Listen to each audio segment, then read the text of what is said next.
Halo teman-teman, ketemu lagi kita di Next Project bersama saya Aris Santoso. Saya adalah seorang engineer di bidang hardware dan software. Untuk video kali ini kita akan melanjutkan belajar kita tentang Google Hacking.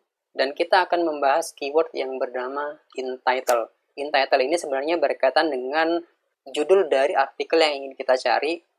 Judul artikel ini bisa judul video, bisa judul tulisan, atau bisa judul-judul yang lainnya. Untuk memahami maksud dari title ini, saya coba langsung cari di Google ya.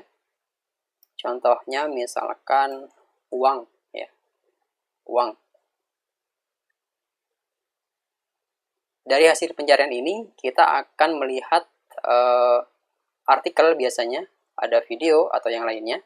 Dan untuk hasil artikel biasanya ada dua bagian penting yang kita lihat. Yang pertama judul, yang kedua adalah deskripsi. Judul pada hasil pencarian Google itu bisa dilihat dari yang sini, warna biru. Tulisannya besar, ini judul. Kemudian deskripsi yang lebih kecil seperti ini. Jadi ini judul, ini deskripsi. Kemudian yang hasil di bawah juga sama, ini judul, ini deskripsi. Begitu juga dengan berita yang utama ini judul saja, cuman di sini nggak ada deskripsinya. Dan begitu seterusnya hingga hasil yang terakhir.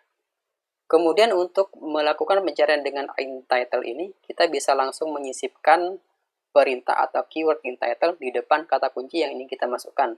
Contoh, kita menggunakan kata kunci uang, maka kita harus menuliskannya di depan sini ya.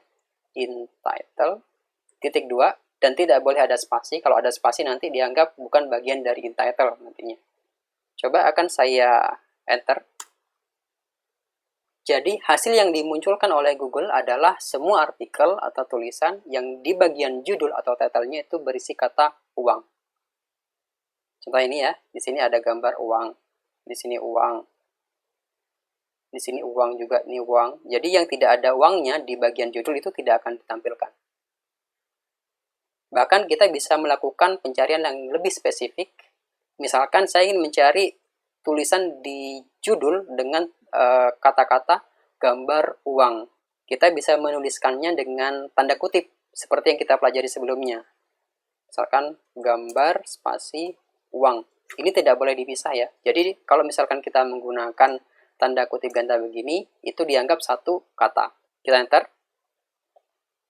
Maka yang muncul adalah semua artikel atau tulisan yang di judulnya itu ada tulisan gambar uang. Kayak gini ya, gambar uang, daftar gambar uang, dompet gambar uang, kemudian transformasi gambar uang, kenali gambar uang, dan seterusnya.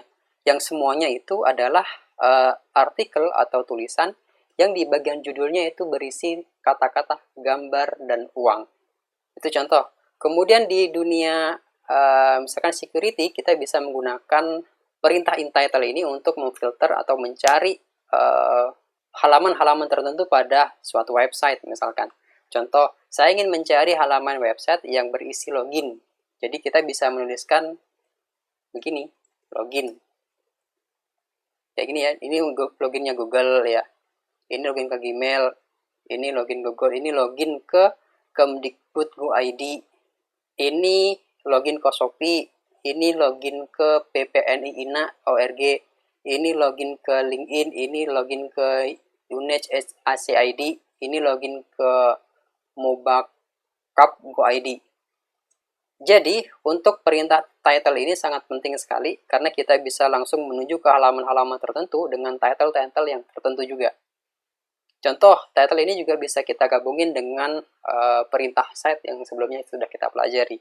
Misalkan saya mau InTitle-nya itu ada login, tulisan login, tapi saya ingin di website government aja, website pemerintah aja, berarti site go.id. Jadi ada dua kombinasi di sini. Nah, di sini ada InTitle, kemudian site. Kalau misalnya kita enter, maka semua website yang berakhiran go.id, domain go.id, akan muncul yang memiliki, khususnya yang memiliki login ya. Kayak gini, Kemdikbud login. Nah, ini juga login di Kemdikbud tapi beda aplikasi. Ini login di Mahkamah Agung, ini login di Kemdikbud tapi di kuliah. Ini di pajak, login di pajak, ini login di PU, ini login di OSS, dan seterusnya. Begitu. Jadi, dengan penggunaan title, ini bisa kita manfaatin untuk mencari halaman tertentu pada Google, atau mencari artikel tertentu yang lebih spesifik dengan kata kunci tertentu. Baik, itu saja untuk video kali ini. Semoga bermanfaat. Sampai ketemu di video next project berikutnya. Jangan lupa subscribe.